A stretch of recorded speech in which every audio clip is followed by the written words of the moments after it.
kita pada hari ini akan membahas tentang newborn care atau perawatan bayi baru lahir.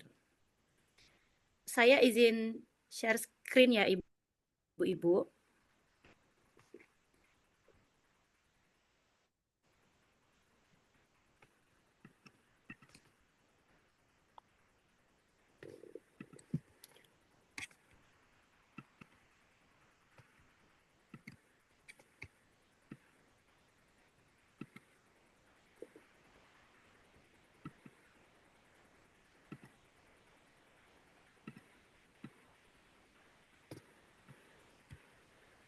Maaf Kak, apa terlihat di layar? Masih proses ini ya, oke, sekarang sudah Oke? terlihat jelas. Baik. Sekarang terlihat Kak? Terlihat jelas, Oke, oke. baik. Terima kasih. Kali ini kita akan membahas tentang newborn care atau perawatan bayi baru lahir. Langsung saja kita mulai ya Ibu-ibu untuk mempersingkat waktu.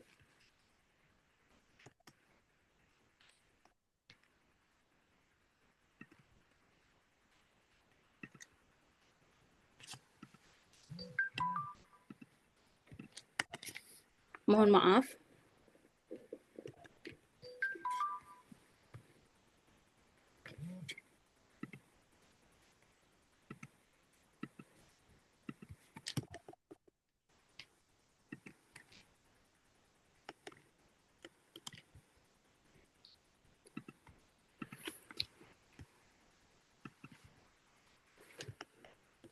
Maaf,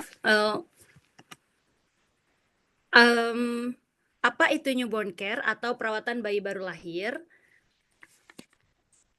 Perawatan bayi baru lahir menurut Kementerian Kesehatan Republik Indonesia yaitu mencakup serangkaian tindakan untuk memastikan kesehatan dan keselamatan bayi sejak lahir hingga usia 28 hari.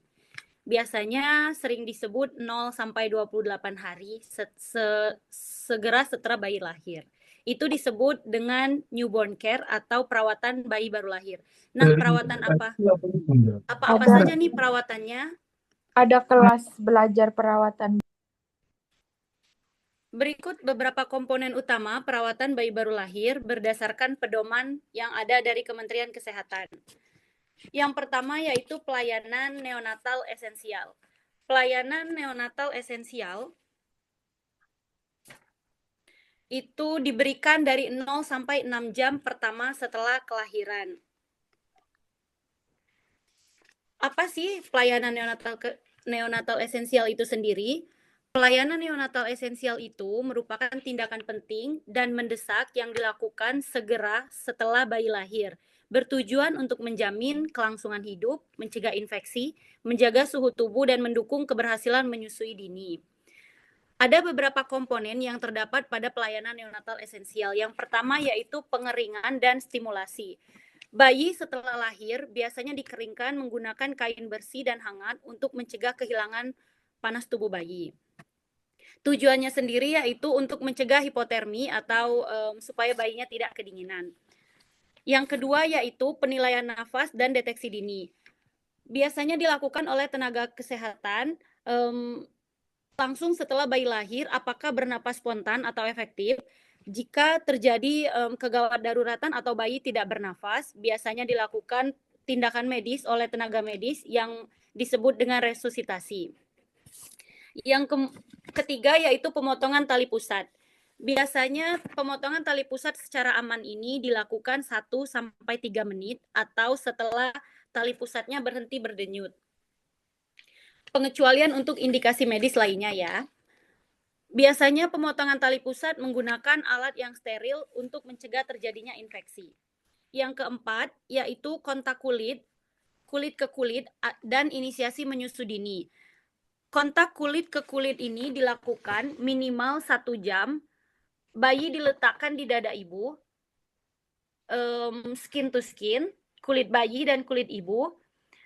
Kemudian bayi dibiarkan mencari puting dan menyusu. Itu disebut dengan inisiasi menyusu dini. Tujuannya untuk membantu regulasi suhu bayi dan meningkatkan kekebalan tubuh bayi serta memperkuat ikatan ibu dan bayi. Yang kelima yaitu pemberian ASI eksklusif. Pemberian ASI eksklusif ini seperti yang sering dijelaskan sama Bidan Stella dan Bidan Nisa, yaitu pemberian yang hanya diberikan itu ASI saja, tanpa makanan atau minuman tambahan lainnya. Seperti contohnya air, madu, ataupun susu formula. Yang keenam yaitu profilaksis dan screening awal pada bayi baru lahir. Biasanya ada pemberian vitamin K untuk mencegah perdarahan pada otak bayi yang dilakukan oleh tenaga medis dan pemberian tetes mata untuk mencegah infeksi. Dilanjutkan dengan pengukuran berat badan, panjang badan, dan lingkar kepala serta pemeriksaan fisik pada bayi baru lahir lanjutan. Yang kedua yaitu adanya screening bayi baru lahir. Biasanya ini adalah tindakan yang dilakukan oleh tenaga medis. Rangkaiannya yang dilakukan pada bayi baru lahir untuk mendeteksi dini apakah ada gangguan atau kelainan bawaan yang tidak terlihat secara fisik. Yang secara fisik telah dilakukan tadi pemeriksaan fisik pada bayinya, dan untuk yang tidak terlihat secara fisiknya itu biasanya dilakukan oleh tenaga medis. Contohnya ada beberapa penyakit jantung bawaan, kemudian gangguan pendengaran pada bayi. Semuanya ini dilakukan oleh tenaga medis. Biasanya dilakukan seperti pemeriksaan darah dan lain-lain. Yang ketiga yaitu perawatan bayi prematur dan berat bayi lahir rendah atau BBLR. Ada beberapa komponen yang terdapat dalam perawatan bayi prematur dan bayi berat lahir rendah. Yang pertama yaitu penerapan metode kangguru atau PMK, biasa juga disebut dengan kangguru mother care. Kontak kulit ke kulit secara kontinu. Jika bayinya kecil atau prematur itu bisa dilakukan secara kontinu. Tetapi ada juga yang dilakukan secara intermittent atau sesekali saja sesuai dengan kondisi bayi dan kondisi ibu. Biasanya penerapan metode kangguru ini dilakukan antara ibu dan bayi atau bisa juga ayah dan bayi atau keluarga lainnya. Tujuan dari penerapan metode kangguru itu sendiri yaitu menjaga suhu tubuh bayi secara alami. Kemudian menstabilkan pernapasan dan detak jantung. Dilanjutkan untuk meningkatkan keberhasilan pemberian ASI karena skin to skin jika bayi dan ibu. Kemudian meningkatkan ikatan emosional baik dari bayi ke ibu atau bayi ke ayahnya. Kemudian dilanjutkan dengan pemberian ASI atau ASI perah. Dikarenakan semua bayi prematur atau bayi BBLR itu biasanya kecil, mohon maaf, untuk bayi baru lahir rendah itu biasanya kurang dari 2.500 gram. Dikarenakan kecil, jadi dianjurkan untuk pemberian ASI eksklusif, biasanya dengan menggunakan sendok atau dilakukan di fasilitas kesehatan dan oleh tenaga kesehatan. Atau bisa juga menggunakan selang jika bayinya belum bisa menyusu dengan baik. Kemudian pemantauan suhu tubuh dan tanda vital secara berkala. Pemantauan suhu tubuh ini dilakukan juga oleh tenaga kesehatan seperti suhu tubuh bayi, frekuensi nafasnya, denyut jantungnya, berat badan harian bayi. Tujuannya untuk mendeteksi dini apakah ada tanda-tanda bahaya lanjutan seperti sesak napas atau bayinya mengalami gangguan menyusui, suhu tubuh yang tidak stabil atau penurunan kesadaran pada bayi. Biasanya selain daripada 3 komponen perawatan bayi prematur dan berat bayi lahir rendah, ada 2 komponen lanjutan yaitu pencegahan infeksi dan imunisasi sesuai jadwal. Pencegahan infeksi ini karena bayinya lahir prematur jadi sangat rentan untuk terjadi infeksi. Biasanya dilakukan dengan menjaga kebersihan tangan, lingkungan, dan peralatan, serta tali pusat dirawat dengan kering dan bersih. Dan dilanjutkan dengan imunisasi sesuai jadwal. Dilanjutkan dengan materi yang keempat, yaitu pemantauan tumbuh kembang bayi. Pemantauan tumbuh kembang bayi itu sendiri adalah upaya pemeriksaan rutin terhadap pertumbuhan fisik dan perkembangan psikologis, sensorik, motorik, serta emosional bayi, mulai dari bayi baru lahir hingga usianya balita. Komponen yang terdapat dalam pemantauan tumbuh kembang bayi yaitu yang pertama ada pengukuran pertumbuhan fisik atau pengukuran berat badan, panjang badan, dan lingkar kepala secara rutin. Biasanya dicatat di dalam kartu menuju sehat atau KMS dan juga di buku KIA ibu dan bayinya. Yang kedua yaitu evaluasi atau pemantauan perkembangan. Biasanya ada motorik kasar, contohnya bayinya merangkak, udah bisa merangkak atau udah bisa berdiri. Kemajuan motorik halusnya apakah sudah bisa menggenggam atau bisa memegang benda. Dilanjutkan dengan bicara dan bahasa dan sosial emosional bayi. Yang ketiga yaitu pemberian imunisasi sesuai jadwal. Sesuai jadwal imunisasi lengkap berdasarkan jadwal nasional yaitu ada HB0, BCG, DPT, HB-HIB, polio, dan campak. Biasanya ada di catatan buku KIA masing-masing ya Bu. Dan kemudian ada tambahan dari komponen pemantauan tumbuh kembang, yaitu stimulasi dini yang dilakukan oleh ayah, ibu, dan keluarga. Biasanya dengan cara bermain dan berinteraksi dengan bayi, contohnya menyanyikan sebuah lagu, mengajak bayi berbicara, atau memberikan mainan sesuai usia bayi. Itu juga termasuk ke dalam pemantauan tumbuh kembang bayi. Kemudian lanjut yang kelima, edukasi dan konseling orang tua. Biasanya edukasi dan konseling orang tua ini sangat penting dilakukan. Tujuannya untuk memberikan informasi yang benar dan mudah dipahami tentang cara-cara merawat bayi. Bisa juga untuk membentuk perilaku positif orang tua dalam merawat dan mendampingi bayi. Dan meningkatkan kemampuan orang tua dalam mendeteksi tanda-tanda bahaya pada bayi. Biasanya ada beberapa materi yang sering diberikan di edukasi dan konseling orang tua, yaitu teknik menyusui yang benar dan manajemen ASI. Biasanya cara mengatasi masalah menyusui atau puting lecet, bayi malas menyusui, itu bisa menjadi materi utama dalam edukasi. Kemudian juga perawatan tali pusat. Biasanya perawatan tali pusat itu dilakukan untuk menjaga tali pusat tetap kering dan bersih, dan tidak memberikan ramuan atau bedak atau bahan kimia lainnya.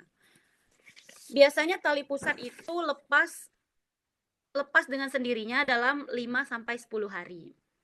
Dan untuk tanda-tanda bahaya pada bayi yang memerlukan perhatian medis, di sini ada beberapa contoh tanda-tanda bahaya pada bayi usia 0-28 hari. Demam atau panas tinggi, diare, dingin, ada kejang, kulit dan matanya kuning. Kemudian bayi terlihat lemah, menangis atau merintih terus-menerus, mual muntah, bayinya sesak napas. Kemudian juga pada tali pusat bayi terdapat kemerahan sampai dinding perut, berbau atau bisa juga bernanah ya ibu-ibu. Kemudian bayi tidak mau menyusu, tinja bayi saat buang air besar itu berwarna pucat.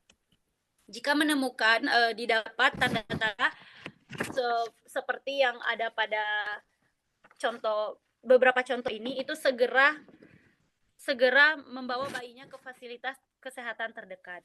Kemudian pentingnya kunjungan kesehatan rutin selama masa neonatal atau 0-28 hari tadi ya ibu-ibu. Bayi itu perlu dibawa ke posyandu atau puskesmas sesuai jadwal, biasanya ada di kartu menuju sehat dan di buku KIA, atau juga pas pada saat bayi pulang, sebelum pulang itu biasanya diberikan jadwal kunjungan oleh bidan atau tenaga medis lainnya. Itu saja materi newborn care kita pada kali ini. Merawat bayi itu bukanlah hal yang mudah, tapi cinta yang besar itu membuat setiap lelah menjadi berkah. Kemudian, sekian dari saya. Sehat bayi, sehat ibu, sehat keluarga, sehat Indonesia. Saya akhiri. Wassalamualaikum warahmatullahi wabarakatuh. Waalaikumsalam warahmatullahi wabarakatuh. Baik, terima kasih Bidan Monik untuk materinya. Nah, kita ada 2 agenda lagi ya, yang setelah ini nanti ada presentasi sedikit terkait dengan kelas kita di minggu depan oleh Bidan Stella. Nanti kita baru lanjutkan tanya jawab. Silahkan dieksplor di tanya jawab ini. Ada kita bertiga yang nanti akan membantu untuk menjawab pertanyaan dari ibu-ibu semua di sini. Orang tua maupun calon orang tua yang ikut pada Zoom sore hari. Nanti silahkan pertanyaannya boleh ya langsung di drop di kolom komentar, tidak masalah. Nah, nanti kita akan jawab setelah presentasi dari Bidan Stella. Nanti mungkin apa nih yang mau dieksplor gitu ya terkait dengan tadi perawatan-perawatan yang sudah dijelaskan oleh Bidan Moni. Kemudian juga tadi ada asuhan-asuhan yang harus diberikan dan lain-lain yang perlu diketahui terkait dengan kondisi bayi di ibu semua di sini gitu. Tadi juga sempat kan jelaskan terkait dengan tanda bahaya. Nah, gimana cara mendeteksinya dan lain sebagainya. Atau misalkan ada nggak ibaratnya bayi yang menunjukkan tanda bahaya yang tadi dijelaskan gitu ya. Nggak mesti semuanya, tapi salah satu ada itu sudah masuk ke tanda bahaya. Jadi kita sebagai orang tua tuh harus mengetahui apa tanda bahayanya dan silakan bisa ditanyakan bagaimana cara penanganannya seperti itu. Jadi kita bisa tahu nih kalau misalkan bayinya kenapa-napa itu kita harus apa gitu untuk kita mencegah hal-hal yang tidak diinginkan kemudian seperti itu. Sesuai dengan biasa ya kalau misalkan di langkah ibu kita ada kelas yang setiap kalau misalkan yang free di hari Sabtu ini gitu dan kelas materi sedikit dan juga tanya jawab, kemudian nanti di seminggu ke depan ada kelas berbayar yang memang mau eksplor lebih lanjut terkait dengan apa yang mau dipelajari. Nanti dijelaskan oleh Bidan Stella dan kalau kita memang setiap minggunya itu menawarkan kelas-kelas yang ada update-nya gitu. Jadi memang berbeda gitu dengan minggu kemarin seperti itu. Tidak berpanjang lebar, dipersilakan kepada Bidan Stella untuk mempresentasikan terkait dengan kelas yang akan mendatang. Baik, terima kasih Bidanisa. Selamat sore, ibu-ibu hebat semua yang ada di Zoom ini. Terima kasih sudah hadir di kelas edukasi free ya setiap hari Sabtu jam 4 sampai jam 5. Terima kasih juga untuk Bidan Monik yang sudah memaparkan materinya tentang newborn care. Mungkin tadi sekilas ya sebentar karena memang waktu kita juga sebentar, tapi mudah-mudahan walaupun hanya sedikit eh, sangat bermanfaat sebenarnya ya. Karena apa? Apalagi buat ibu-ibu yang masih ini ya anak pertama hamil anak pertama, sorry. Nah, pastinya banyak sekali kepikiran apa aja sih yang harus disiapin gitu ya. Saya mau highlight ada beberapa poin sebelum saya mau share ada beberapa kelas yang kami selenggarakan. Setelah seminggu ke belakang kami sudah mengadakan beberapa kelas dan feedbacknya sangat bagus sekali dari ibu-ibu yang ikut, baik itu kelas yang grup maupun yang couple. Nah, kami berharap ibu-ibu di sini nggak bosan-bosan untuk mengupdate diri ya, karena memang dalam kehidupan sebagai seorang ibu tuh nggak ada sekolahnya. Tapi tugas kita sebagai ibu ya terus belajar gitu ya. Hal penting dalam newborn care itu yang pertama IMD ya. IMD itu inisiasi menyusu dini. Jadi pastikan di tempat nanti lahiran sama nakesnya, bidan atau dokternya itu sangat pro IMD. Kenapa? Karena IMD itu sangat penting buat bayi baru lahir ya. Sangat menentukan juga kesuksesan ASI eksklusifnya. Lalu ingat, bayi itu kan awalnya nyaman di perut. Hangat, tenang, makan tinggal disalurkan lewat plasenta, lewat tali pusat gitu ya. Lalu dia dengar suara detak jantung ibu yang reguler itu sangat nyaman buat dia. Ketika dia lahir ke dunia, dia beradaptasi dengan environment atau lingkungan dia yang baru. Nah, disinilah tugas kita sebagai seorang ibu, seorang ayah untuk membantu dia beradaptasi. Sehingga kita harus tahu apa aja yang diperlukan newborn. Gitu ya. Oke, Ayo, Pi. saya izin share screen kelas untuk yang minggu ini, ibu-ibu. Jadi setiap minggu kita kelasnya nggak selalu sama, karena kan kebetulan di bidan membantu ini saya dan Bidan Nisa ini bekerja sebagai dosen, jadi pekerjaan utama kami adalah sebagai dosen. Nah, di luar itu kami mengasuh bidan membantu, langkah ibu ya dari bidan membantu untuk berbagi edukasi gitu, baik yang free maupun yang berbayar. Oke, yang kami tawarkan masih sama, ada yang free, ada yang berbayar. Yang free kita punya komunitas yang saling mendukung ya. Lalu kita punya kelas gratis by Zoom atau WhatsApp group seminggu sekali setiap hari Sabtu, setiap weekend jam 4 sampai jam 5 sore. Lalu kita ada tanya jawab ya, tanya jawab hari Rabu malam. Biasanya suka lewat ya sampai jam 9 dan biasanya kalau nggak selesai akan kami coba balas lagi di hari Kamis paginya. Nah, setiap kelas free kami selalu men-challenge nih peserta yang ikut kelas. Kenapa? Ya biar sekitar ibu-ibu semua ini tahu kalau ada kelas free dan ini benar-benar kami berikan untuk ibu-ibu yang memang membutuhkan edukasi karena kami berpikir setiap ibu punya peluang yang sama ya untuk dapat edukasi yang benar dan tepat dengan cara buat testimoni, lalu jangan lupa di tag di IG-nya Bidan Membantu atau Bidan Nisa atau saya. Nanti dua pemenang akan kami pilih untuk boleh ikut salah satu kelas berbayar yang kami selenggarakan ya. Lalu kita juga ada kelas berbayar. Tentunya berbeda ya ibu-ibu, kelas berbayar sama kelas free gitu ya. Nggak mungkin kita samakan karena kan ada effort lebih gitu ya buat yang berbayar. Tapi kami tidak mementingkan kuantitas, kami mementingkan kualitas sehingga kami sangat membuat limit ya. Kami benar-benar buat lebih private. Kalau untuk grup kami hanya maksimal 10 orang. Kalau privat satu ya sama bidan gitu. Dan ada juga yang couple, jadi suami istri. Minggu lalu sudah ada yang ikut kelas couple dan itu sangat luar biasa. Suaminya sangat dukung sekali. Dan istrinya senang pastinya ya menjalani kehamilannya. Nah, ini kelas kami, kita ada rangkaian kelas bundling spesial libur Waisak. Nah, kebetulan kan kita tanggal merah nih, hari Senin dan Selasa ya. Nah, hari Senin sih utamanya, karena hari Selasa ada yang merah, ada yang hitam nih ya tanggalannya. Nah, hari Senin itu kami ada kelas di pagi, kelasnya bundling ya. Dan kali ini kami akan kasih free mini senam hamil. Nah, kebetulan Bidan Nisa ini sudah tercertified senam hamil ya, waktu itu dari RS Siloam ya, Bidan Nisa ya. Nah, jadi kita ada kelas persiapan persalinan, menyusui sama perawatan bayi lahir, nanti akan dibawakan oleh Bidan Nisa dan saya. Harga per kelasnya kalau grup 250.000. Bidan saya, maaf itu slide-nya belum berpindah. Oh iya, sebentar. Maaf ya.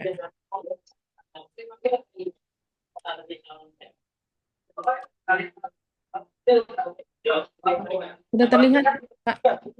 Ya, sekarang sudah. Tadi mungkin yang sebelumnya diperlihatkan Ini. dulu. Nah, biar iya. Tadi kan baru Oke. penjelasannya ternyata tidak Ini ya. berubah gitu. Jadi, iya. Mohon maaf. Kayak ini. Jadi Ibu seperti biasa ada dua kelas ya, ada yang free, ada yang berbayar. Kalau yang free, kita setiap hari Sabtu jam 4 sore, lalu kita ada sesi tanya jawab di WhatsApp grup ya, bebas tanya apa aja seputar kesehatan ibu dan anak jam 7 sampai jam 8.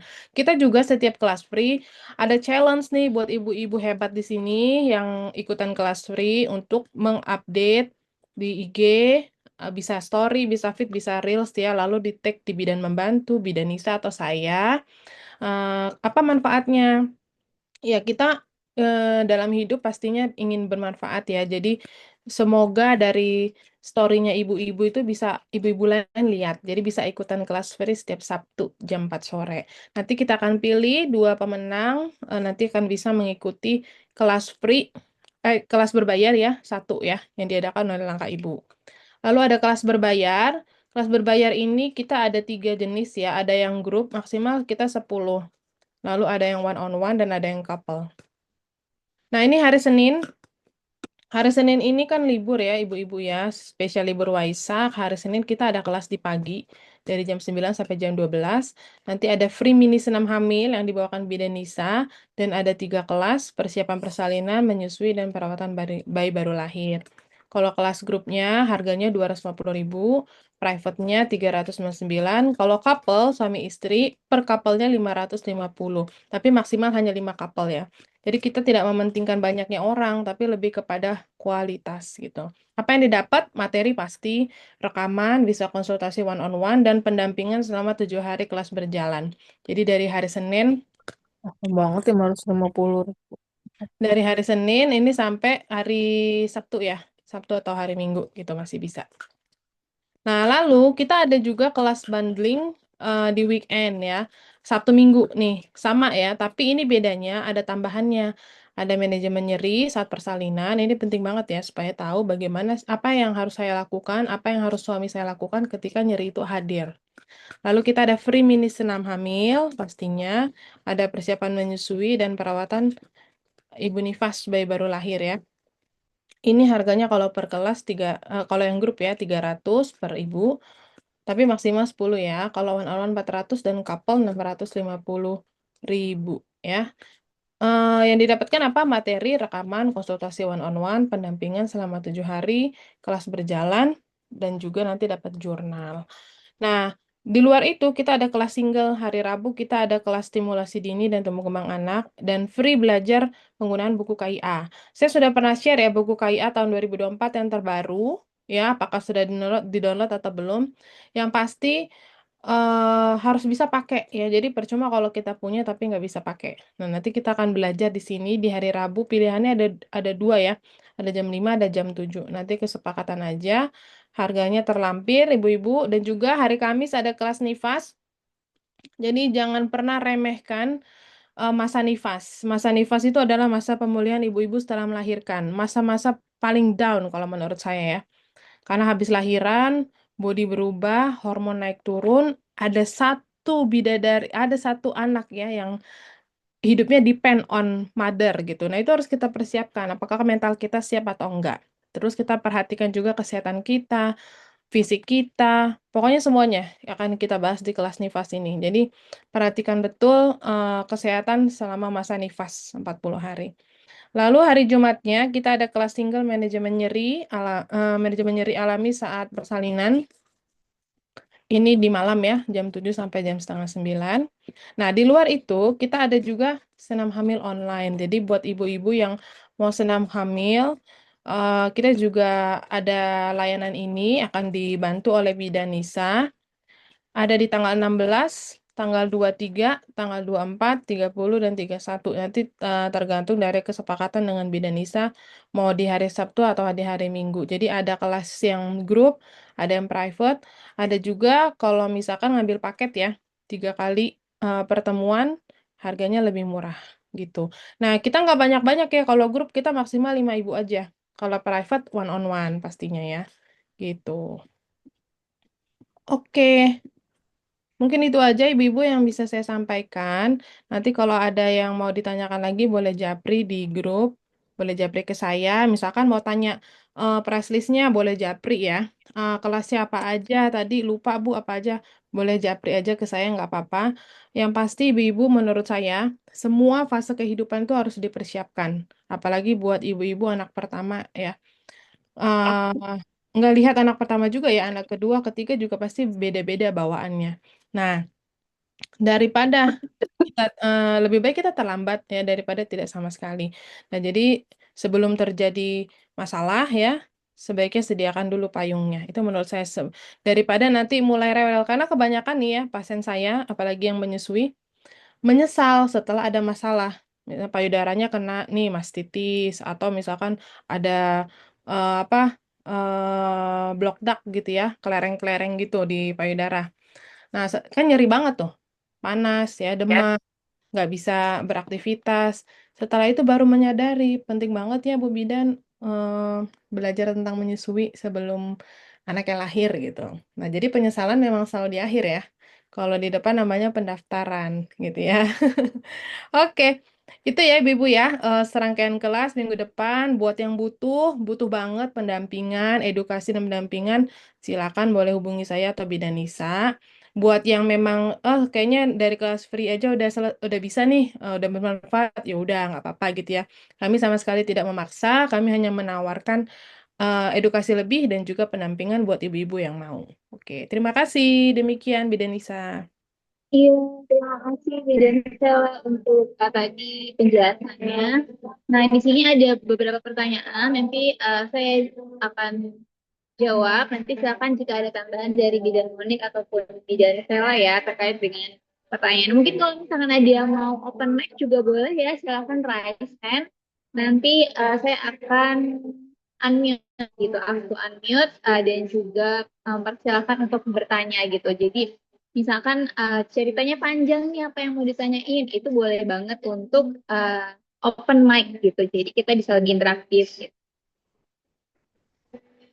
Nah, ini selamat sore, bayi sering tersedak saat menyusu dan bahkan ASInya keluar dari hidung. Gimana solusinya? Nah, ini pertanyaannya bagus ya, Bu Nuris. Jadi yang pertama, kita evaluasi dulu cara menyusuinya gitu. Mulai dari bagaimana perlekatannya, kemudian bagaimana juga posisi menyusuinya gitu. Jadi pernah dengar nggak bagaimana perlekatan yang baik, kemudian posisi yang baik itu kita bahas juga ya pada saat persiapan menyusui itu kita bahas dan kita praktekkan gitu bagaimana karena kalau misalkan tidak tepat, nah itu jadi dia pada saat menelan juga tidak sempurna seperti itu. Jadi salah satunya saya sedikit kupas lagi ya gitu. Nanti mungkin Bidan Stella bisa bantu share gambarnya gitu. Eh, terkait dengan jadi ketika misalkan menyusui itu si bayi telinga sama si pundak bayi itu pada garis lurus yang sama gitu. Eh, nanti digambar saja ya karena saya lagi tidak membawa pantum bayinya gitu. Biasanya di kelas malam itu sukanya saya langsung praktikkan gitu bagaimana cara perlekatan dan posisi yang baik karena uh, awalnya terkait dengan newborn yang tidak fokus ke sana jadi saya tidak membawa itunya gitu ya pantunnya nanti mungkin kalau bidan saya lagi ada di dekatnya terkait dengan pantunnya bisa izin untuk coba untuk diperagakan jadi kemudian setelah evaluasi bagaimana cara perlekatan dan posisinya setiap habis menyusui itu baiknya disendawakan jangan lupa gitu itu penting banget. Di sendawa kan bisa dimiringin sedikit, terus dipuk-puk gitu, atau misalkan ditaruh di sini. Jadi kepalanya di sini, terus kita puk-puk gitu bayinya gitu. Kemudian pertanyaan selanjutnya, nanti ini saya coba jawab dulu karena belum banyak ya. Ada 3, nanti saya persilakan Bidan Monik atau Bidan saya untuk menambahkan juga jawabannya. Selanjutnya bagaimana cara mengetahui tanda kejang pada newborn dan bagaimana cara mengatasinya. Nah, tanda kejang itu, jadi kita juga harus waspada ya kalau misalkan uh, orang dewasa kan uh, ketara banget gitu ya kejangnya. Tapi kalau misalkan bayi itu, dia kalau misalkan ada gerakan yang berulang, itu tuh dia kita harus waspada gitu. Even, even itu gerakannya kayak cuma mata, tapi dia tuh kayak konsisten gitu, terus menerus gerakannya tidak jadi kejang itu banyak macam-macamnya gitu nggak hanya semua tubuhnya itu kejang tuh disebut dengan kejang enggak gitu karena sebagian tubuhnya yang memang ada hal tersebut itu juga kita harus evaluasi dan waspada terus bagaimana cara mengatasinya nah ini tergantung dengan penyebab kejangnya gitu karena kejang itu juga disebabkan oleh berbagai macam penyebab gitu. Ada yang dia karena bayinya itu demam tinggi, itu juga bisa menyebabkan kejang. Kemudian memang ada kelainan gitu, itu juga bisa menyebabkan kejang. Selanjutnya ada uh, ini tetanus gitu. Nah, itu juga menyebabkan kejang. Jadi banyak penyebab kejangnya dan cara mengatasinya itu tergantung dengan penyebabnya sehingga kita harus evaluasi dulu gitu. Apa nih penyebabnya gitu. Kalau misalkan nggak ada demam, nggak ada apa, nah berarti kan kalau tetanus juga dia infeksi ya, jadi biasanya ada demam juga gitu. Nah ini untuk mengetahui penyebabnya itu apa, kita harus periksakan bayinya seperti itu. Jadi cara mengatasinya tergantung dengan penyebabnya. Nah kemudian pertanyaan ketiga, yang mau bertanya silakan ya, masih banyak waktu untuk kita interaktif. Silakan langsung aja ditaruh di kolom chat untuk pertanyaannya. Nah, kemudian bagaimana penanganan pertama ketika terjadi bayi bilirubin, mungkin mungkin bilirubin tinggi kali ya. Jadi kan memang bilirubin itu ada gitu. Cuma kalau misalkan tinggi atau hiperbilirubin itu bayinya menjadi kuning. Apakah perlu dengan video untuk nantinya yang diperlukan tindakan dokter?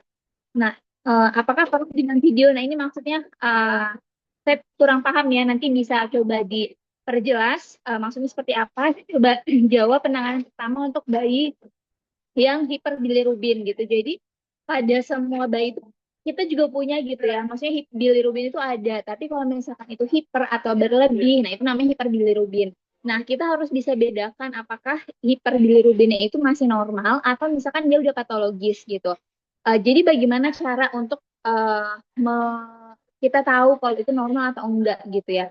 Jadi kalau misalkan pada 24 jam pertama itu muncul kuning, kemudian tidak semua di seluruh tubuhnya, jadi kayak mungkin sedikit di muka gitu, atau misalkan sedikit uh, di bagian tubuhnya, di bagian tubuhnya. Nah, kalau misalkan dalam 24 jam pertama dan itu enggak seluruh tubuhnya, itu masih dalam keadaan normal gitu. Tapi kalau misalkan dia muncul 2 sampai 3 hari setelah lahir, kemudian dia seluruh tubuhnya sampai ke tangan dan tangan, kakinya, dan muka, badan, jadi semuanya. Nah, itu udah kadar bilirubin itu tinggi gitu. Nah, bagaimana cara penanganannya? Untuk penanganannya, kalau misalkan yang patologis, yang udah hiper, memang udah tidak normal, nah itu biasanya dibantu dengan penyinaran gitu. Dan itu biasanya di rumah sakit untuk penanganan lebih lanjutnya di bawah pengawasan dengan dokter spesialis anak gitu.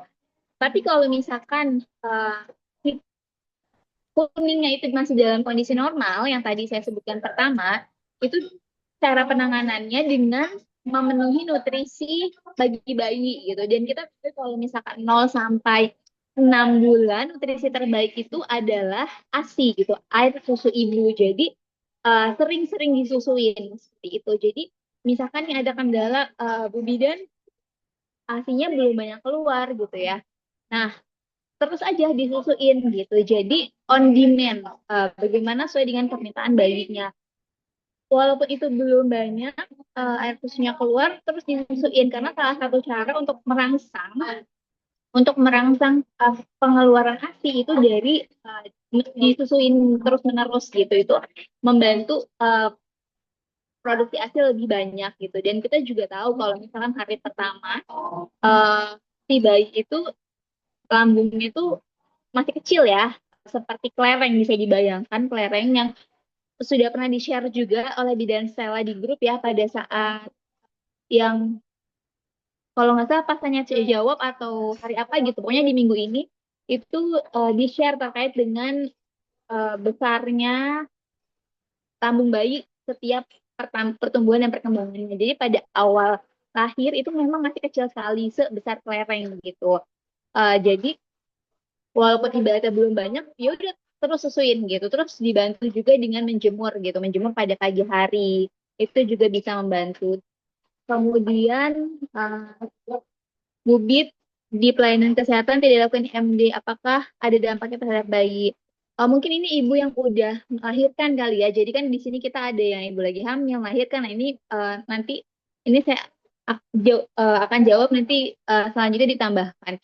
Nah, kalau misalkan sudah tidak dilakukan ya. Nah, ini kenapa ibaratnya ini pelajaran juga untuk yang masih hamil nih saat ini gitu. Jadi benar-benar memastikan perencanaan persalinannya itu tadi yang dibilang di Danvela, harus pilih di Pasienkes yang memang itu uh, pro sama IMD atau melakukan inisiasi menyusui dini gitu. Jadi kenapa ibaratnya pas persiapan persalinan juga saya sampaikan gitu, harus udah tahu nih mau bersalin di mana, kondisi sekarang seperti apa gitu ya pada trimester 3 dan kondisi terakhir itu seperti apa, kemudian mau rencana bersalin di mana, sama siapa tenaga kesehatannya, itu tuh benar-benar harus kita tentuin gitu. Dan kalau misalkan di kelas yang berbayar kan, karena memang kita memang nggak banyak ya gitu, karena memang tadi Bidan saya bilang kita ke kualitas, dan kenapa nggak banyak, salah satunya karena kita benar-benar per orang gitu. Maksudnya ibaratnya case-case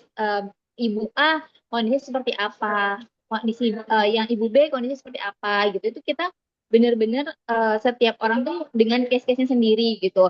Makanya kita nggak banyak nerimanya gitu, cuma terbatas lah gitu. Nah, ini pelajaran untuk yang masih hamil gitu. Jadi harus benar-benar ditentuin mau bersalinnya siapa dan tenaga kesehatannya siapa. Dan pada saat periksa kehamilan itu ngobrol, nanya sama petugas kesehatannya yang di sana, apakah di sini dilakukan IMD atau enggak. Nah, saya akan menjelaskan nih sedikit dampaknya terhadap bayi. Jadi, uh, kemarin kita udah bahas ya, apa sih manfaatnya dari IMD. Yang pertama dia itu dia kan menjaga kehangatan ya, gitu. Untuk bayi sama ibunya pada saat awal kan skin to skin, bayi dan ibu selama minimal 1 jam pertama setelah lahir langsung. Nah, itu memberikan kehangatan. Kemudian itu transfer imun gitu dari ibunya ke si bayinya. Jadi si bayinya itu lebih banyak memiliki imun, jadi lebih sehat gitu. Itu dampaknya. Kemudian IMD ini, jadi kalau misalkan tidak dilakukan IMD, berarti kan imunitasnya nggak sebagus bayi yang dilakukan IMD karena ada transfer tadi, transfer terkait dengan imunitas dari ibu ke bayinya gitu.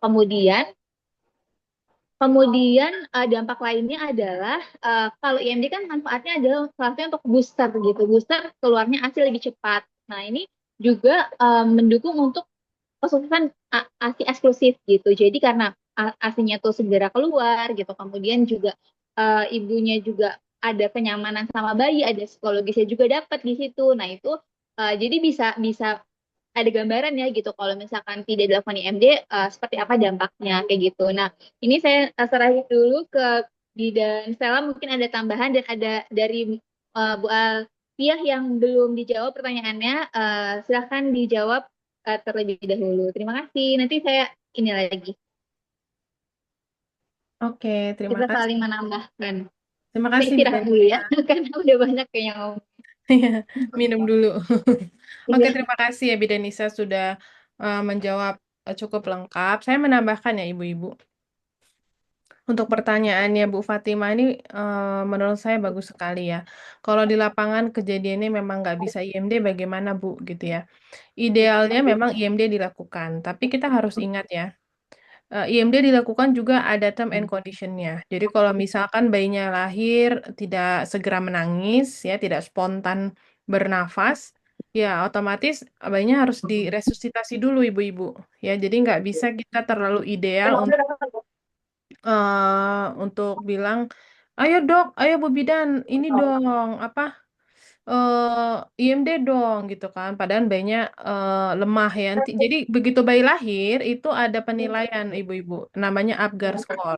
Apakah bayinya ini menangis kencang, merah atau pucet, biru gitu ya? Apakah bayi tungkainya, tangan kakinya itu bergerak langsung gerak kayak gitu lahir itu langsung gerak atau lemes. Nah, itu ada penilaian ya dinilai oleh bidan atau dokter yang menolong ibu-ibu semua. Sehingga memang seperti Bidan Nisa bilang, betul-betul selama hamil itu cari bidan atau dokter yang benar-benar mau atau mengetahui, mau mengerti seperti apa harapan ketika nanti mau bersalin. Ya, jadi diskusi sama nakesnya. Saya mau begini nanti Bu Bidan gitu ya. Nanti pasti dijelasin term and condition-nya. Kalau nanti misalkan ibu perdarahan, mohon maaf ya, IMD-nya nggak bisa langsung gitu ya. Jadi IMD itu minimal 1 jam setelah lahir. Tapi kalau ada kondisi-kondisi tertentu, masih bisa dilakukan ya. Tapi setelah kondisi itu selesai, kondisi yang gawat darurat itu selesai gitu. Terus dampaknya gimana? Tadi Bidanisa udah bilang ya, jadi ada resiko hipotermi atau kedinginan. Yang saya bilang tadi di awal, bayi lahir ke dunia itu ke dalam lingkungan yang baru. Dia hangat, ya dia tenang di dalam rahim. Sekarang dia sudah keluar, udah ke dunia gitu. Nah jadi dia butuh kehangatan gitu ya. Nah itulah makanya bayi selalu dibedong gitu ya, selalu diselimutin gitu karena dia menyesuaikan di tempat yang baru. Selain itu, IMD itu juga menurut beberapa penelitian sangat mempengaruhi apakah dia akan berhasil ASI eksklusif atau tidak. Nanti akan saya share ya secara ilmiahnya. Kenapa begitu Bidang Stella gitu ya. Terus Selain itu juga kalau bicara IMD, karena kan skin to skin ya, ibu dan bayi, itu juga bicara tentang bonding. Nah, namanya bonding itu nggak bisa dibentuk seketika gitu ya. Itu kan harus rutin ya. Ya kayak orang pacaran ya nggak mungkin begitu suka langsung suka suka banget gitu ya. Pasti kan berjalan dengannya waktu makin lama makin mengerti dan makin sayang gitu kan. Nah, ini saya mau share kenapa IMD itu sangat menentukan peluang dia berhasil ASI eksklusif atau tidak gitu ya. Sebentar. Ini catatan saya sih ya. eh sebentar.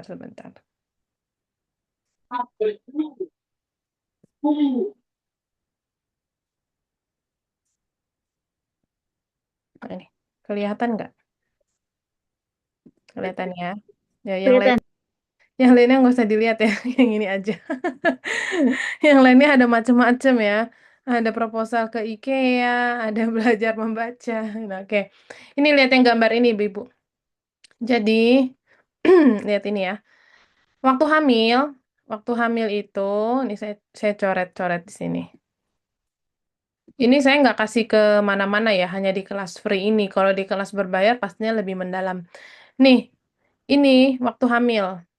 Ini dipengaruhi oleh endokrin, hormon endokrin, progesteron di sini. Nah, begitu lahiran, birth, nah ini nih, di sini nih. Cara untuk mempertahankan si prolaktin ini, ya, 30 sampai 40 jam pertama habis melahirkan, itu harus di-maintain supaya prolaktin ini di, di posisi yang tetap bagus di sini loh, nih, di atas ini. Jadi dia nggak langsung anjlok ke bawah. Gimana cara maintainnya? Ya tadi, IMD tadi ya. Nah, selain IMD, pastikan fasilitas kesehatan, entah BPM, klinik, rumah sakitnya, itu rooming in, Ibu-Ibu. Apa itu rooming in? Rooming in itu perawatan ibu sama bayinya nggak dipisah. Jadi tanya, ini rumah sakit, ini klinik, nanti bayi saya begitu lahiran, beda ruangan nggak, Bu Bidan? Beda ruangan nggak, Dok, Sus gitu? Apakah boleh lebih lama sama saya atau nanti sekitar jam udah jam 6 diambil, jam 12 diambil, lah, diambil terus bayinya, mau ditaruh di ruang bayi terus. Nah, sedangkan tadi kan saya udah bilang ya, yang tadi catatan saya, dia harus di-maintain, ini puncak prolaktin ini. Maintainnya gimana? Ya disusuin terus, IMD dulu. Kalau delay, dia akan mengalami namanya delayed lactogenesis tahap 2. Nah, jadi nggak usah heran kalau banyak ibu ngerasa, kok kayaknya asinya nggak keluar ya, gitu. Bayinya nangis terus ya. Padahal bukan salah kita ya karena nggak dirangsang gitu, nggak ada rangsangan. Jadi prinsip kerja ASI itu supply and demand. Kalau demandnya banyak, bayinya bayinya minta, bayinya dikasih, ditetein, ya pasti dia bekerja gitu hormon ini karena ada rangsangan itu. Oke, itu ya. Jadi IMD banyak banget manfaatnya. Usahakan kerjasama sama nakesnya, bidannya, dokternya untuk bisa melakukan IMD. Tapi ingat, yang saya bilang tadi, jangan terlalu idealis. Kalau keadaan bayinya memang enggak sehat ya, Apgar skornya rendah, atau ibunya habis melahirkan perdarahan, nanti bisa disusul IMD-nya lagi, nggak masalah ya, minimal 1 jam gitu. Oke, itu buat Mbak Fatimah. Gimana Mbak Fatimah? Cukup jelas kah?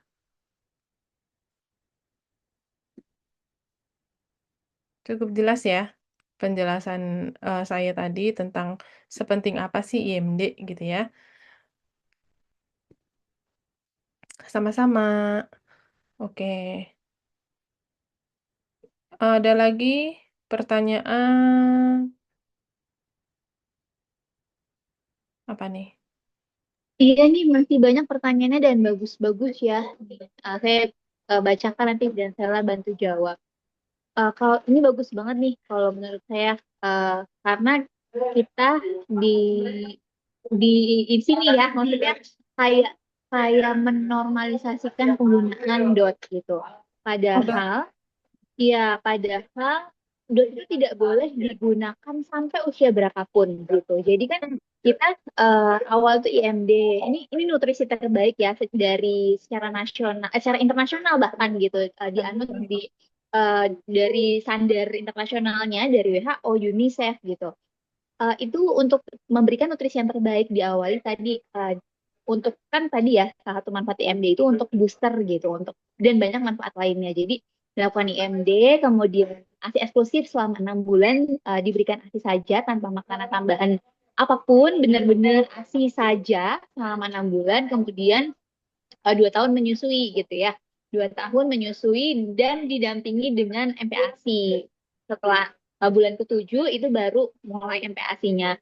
Nah, sepanjang itu tidak ada dot sama sekali, nggak boleh diberikan dot sama sekali gitu. Karena kalau misalkan kan ibu bekerja nih, ini bagus banget ya pertanyaannya gitu. Ibu bekerja, nah itu kan kita dipamping nih pada saat lagi bekerja, pokoknya lagi nggak ketemu sama bayi itu kita dipamping gitu.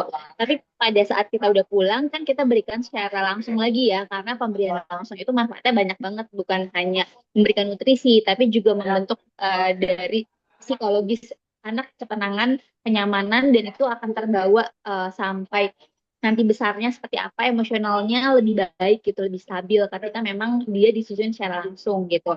Jadi nanti pada saat pemberiannya itu dengan menggunakan pipet atau misalkan dengan menggunakan gelas kecil. Nah, di kelas pas malam itu pernah ya Kak Stella ada videonya bagaimana diberikan dengan menggunakan gelas kecil gitu. Kemudian dan di-share juga, kita di-share di grup besar ya.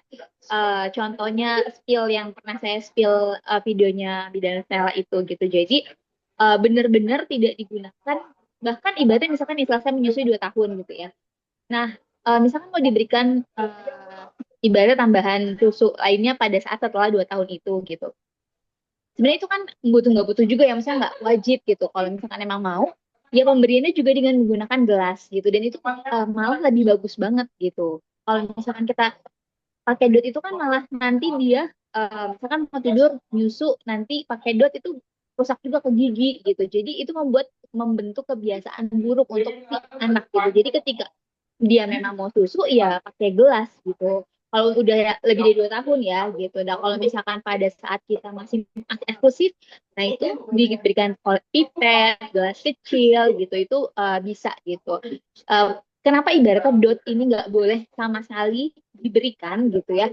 Karena nanti akan bingung puting. Terus juga kalau menyusui itu uh, dia itu merangsang motorik di sini nih di seluruh bayi itu buat pertumbuhannya dia juga gitu. Dan itu bagus banget untuk salah satu stimulus gitu tumbuh kembang si bayi gitu. Silakan di dan Stella jika ada yang mau ditambahkan. Karena ini penting Oke. banget dan harus diemphasize banget ya Ini gitu. tadi yang nanya siapa ya? Eh, Kak Alfia, Kak Kak Alfia, Kalvia. nggak ada. Oke, Kalvia. Kalvia, sekarang kita coba bandingkan ya. Kalau dot itu kalau dibalik netes nggak? Bisa netes nggak? Coba ibu-ibu yang lain. Boleh di chat box ya. Gampang netes nggak sih kalau dot dibalik?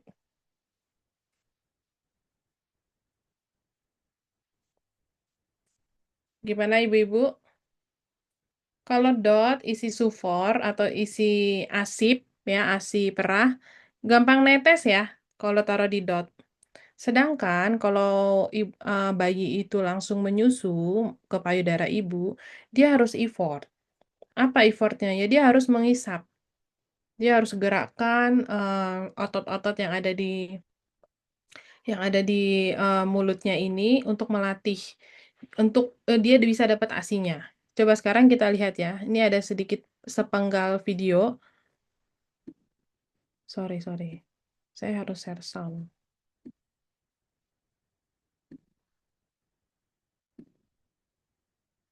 Ya. Baby's tongue forms the floor of the mouthful. This places baby's tongue, lower jaw and chin deep under the milk ducts behind your nipple. To remove the milk, the lower jaw and the tip of baby's tongue press up into the breast, and a muscular wave rolls along the tongue squeezing milk out into baby's throat to be swallowed. Nah, gitu. Jadi, bayi itu kalau dikasih dot, dia keenakan karena dot dibalik aja itu udah dia pasti netes gitu kan. Nah, kalau dia nenen sama mamanya gitu, dia harus usaha. Dia harus gerakan otot-otot yang ada di mulut dia. Dan itu bagus sebenarnya. Kenapa? Karena habis memberikan ASI eksklusif kan dia MPASI kan. Nah, itu melatih otot-otot rahang dia, otot-otot mulut dia, supaya nanti waktu udah makan MPASI, dia udah terbiasa otot-ototnya. Jadi ya kayak kita aja, kalau otot kita jarang digerakkan pasti kaku gitu ya. Tapi kalau sering kita pakai, kita olahraga, pasti lebih lentur gitu ya. Dan juga kalau di payudara itu ada flow-nya. Nah, sedangkan kalau di dot itu nggak ada flow, nggak ada yang bisa mengatur kecepatan aliran ASI-nya kalau di dot. Karena kan dot udah gitu aja kan gitu. Sedangkan kalau payudara itu ada gitu. Nah, sehingga lebih baik memang diberikan pakai cup feeder atau disendokin tuh, pakai cangkir, pakai sendok atau pakai pipet. Tapi yang paling banyak biasanya sih pakai sendok cangkir ya atau cup feeder. Cup feeder itu seperti gelas, tapi dia ujungnya itu kayak teko. Kan gelas gini, tapi ujungnya tuh kayak teko, jadi kayak lancip gitu ya. Jadi dia hanya ditempelkan aja di ujung bibirnya dan biarkan lidah bayinya yang menyendok ke dalam mulutnya gitu. Dan posisinya juga bayinya harus setengah duduk, jangan tiduran. Karena kalau pemberian ASIP ya akan beresiko memang kadang nggak ada flow ya, kan kita yang bantuin ya, akan beresiko tersedak gitu. Lebih lebih dominan tersedak gitu. Kurang lebih seperti itu. Apakah cukup jelas, Mbak Alfiah?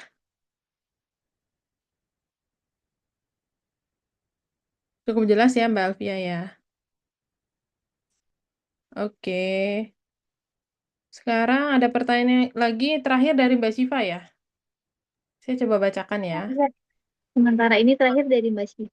Selamat sore Bu Bidan, mau tanya sampai usia berapa bayi dimandikan air hangat dan bagaimana cara membersihkan tali pusat yang belum lepas? Kira-kira tali pusat lepas di hari keberapa? Oke. Jadi bayi bayi begitu lahir itu nggak langsung dimandiin ya. Oh iya, sama ini tadi. Kalau mau IMD ya, ini tergantung nakesnya ya, apakah nakesnya tahu atau tidak. Jadi lendir-lendir yang lengket di badannya, air ketuban itu ya, itu dielap yang di kepala, di badan, tapi yang disisakan tuh yang di telapak tangan di sini, yang di tangan. Kenapa? Karena itu membantu si bayi ketika IMD mengarah ke bau yang sama. Jadi dia ininya lah, navigasinya gitu kan. Karena aroma sekitaran areola ya, aroma puting situ, sekitaran situ, itu sama wanginya sama air ketuban itu. Gitu. Nah, jadi biasanya kalau IMD itu tidak dihapus ya. Atau tidak dihandukin gitu ya tangannya. Itu sebagai navigasinya gitu. Itu tambahan ya. Nggak semua nakes itu tahu ya, karena kita membagikan ilmu berdasarkan riset gitu. Terus tadi apa pertanyaannya? Sampai lupa. Mandi ya. Kalau baru lain nggak mandi ya. Ya, jadi biasanya itu 12 jam ya, atau besoknya baru dimandikan gitu. Terus bagaimana cara membersihkan tali pusat? Ketika mandi, kan tali pusatnya itu juga keikutan ya, kena basah gitu. Nggak apa-apa, nggak masalah. Tapi ketika mengeringkan bayinya, usahakan semuanya kering. Tali pusatnya dipuk-puk. Ya, dipuk-puk tali pusatnya.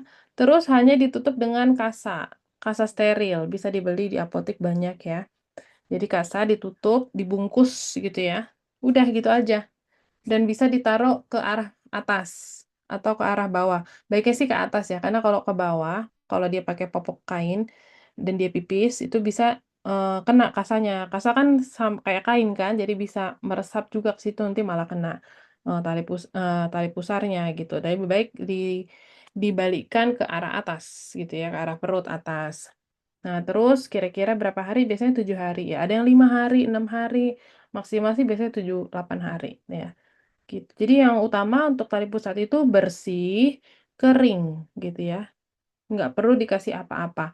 Zaman dulu kasih kunyit, kasih apa. Terus naik lagi dikasih betadin. Naik lagi dikasih alkohol. Sekarang udah nggak kasih apa-apa. Jadi kita Kalau dalam merawat anak itu ya pasti ada yang update ya. Begitu juga dengan parenting.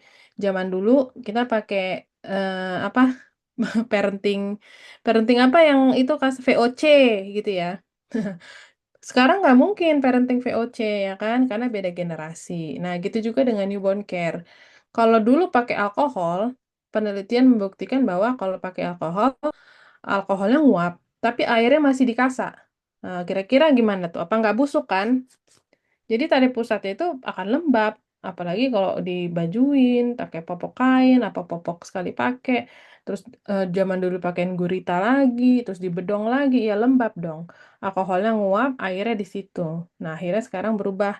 Penelitian terbaru hanya gunakan kasa steril ya, yang penting kering ya setelah mandi.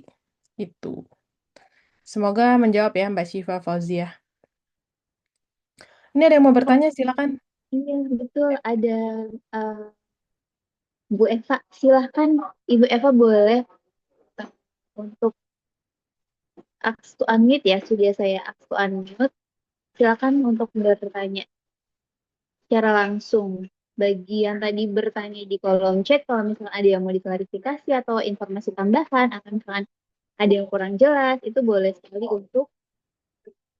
untuk ditanyakan atau diklarifikasi atau ditambahkan informasi lainnya gitu ya terkait dengan pertanyaannya.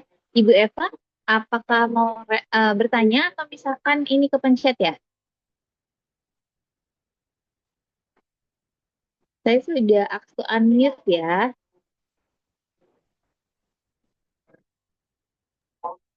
Sepertinya kepencet mungkin ya, karena tidak ada respon dari Bu Eva. Oke, tidak ada pertanyaan lagi. Sepertinya sudah semua pertanyaan terjawab. Ada lagi yang mau bertanya? Mungkin sedikit 30 detik kita kasih kesempatan gitu ya. Kalau ada yang mau bertanya, karena setelah ini kita akan tutup kelasnya gitu. Dan ada kesempatan bertanya lagi terkait dengan lainnya di hari Rabu dan itu secara WhatsApp ya di WhatsApp grup seperti biasa. Nanti kita bertemu lagi untuk edukasi lainnya di hari Sabtu sore seperti biasa. Oh iya, mengingatkan ibu-ibu untuk mengikuti challenge ya. Kalau mau ikutan challenge boleh. Nanti yang terbaik 2 peserta kita ikutkan ke kelas berbayar. Iya, betul banget. Hampir terlupa diingatkan kembali ya terkait dengan challenge dan itu benar-benar maksudnya bisa akses kelas berbayar satu di minggu itu begitu. Jadi benar-benar kita juga ibaratnya case-nya juga kita up ya, maksudnya kita tanyain juga gitu personal case-nya gimana, apa yang mau ditanyain juga pada saat kelas itu gitu. Jadi itu sangat benefit banget gitu. Dengan cara yang sederhana. eh, membagikan insight yang didapatkan, kemudian juga kalau misalnya ada testimoni bagaimana mengikuti kelas ini juga boleh. Nanti tag kita dan bidan pembantu, nanti kita akan pilih 2 orang terpilih gitu. Lumayan banget dapat kelas berbayar itu secara free. Kemarin ada yang ambil kelas free-nya itu di persiapan menyusui, ada yang di persiapan persalinan, ada yang di newborn care juga gitu. Jadi beda-beda. Nanti setiap, nah tadi kan sudah diterangkan ya oleh Pak Bidan Stella. Banyak tuh pilihan kelasnya gitu. Bahkan di minggu ini tuh ada manajemen nyeri, kemudian juga perawatan apa yang dan tidak boleh dilakukan pada saat nifas, dan kelas-kelas lainnya. Jika tidak ada, kita sudahi kelas hari ini. Mohon maaf ya, jadi lewat 6 menit gitu dari yang dijadwalkan. 7 menit nih sekarang. Dari yang dijadwalkan kita sampai jam 17.00 gitu. Semoga apa yang kita sampaikan itu bisa bermanfaat. Dan kita mohon maaf jika ada kekurangan dan atau ada hal-hal yang tidak berkenan seperti itu. Terima kasih kepada Bidan Monik juga yang sudah men-sharingkan materi terkait dengan newborn care dan juga Bidan Stella dan semua ibu-ibu di sini yang kita apresiasi banget semangat fasilitasi dan memberikan yang terbaik untuk ibu semua. Selamat sore dan selamat beraktivitas. Saya akhiri. Wassalamualaikum warahmatullahi wabarakatuh. Sampai jumpa di pertemuan berikutnya dan kesempatan berikutnya. See you.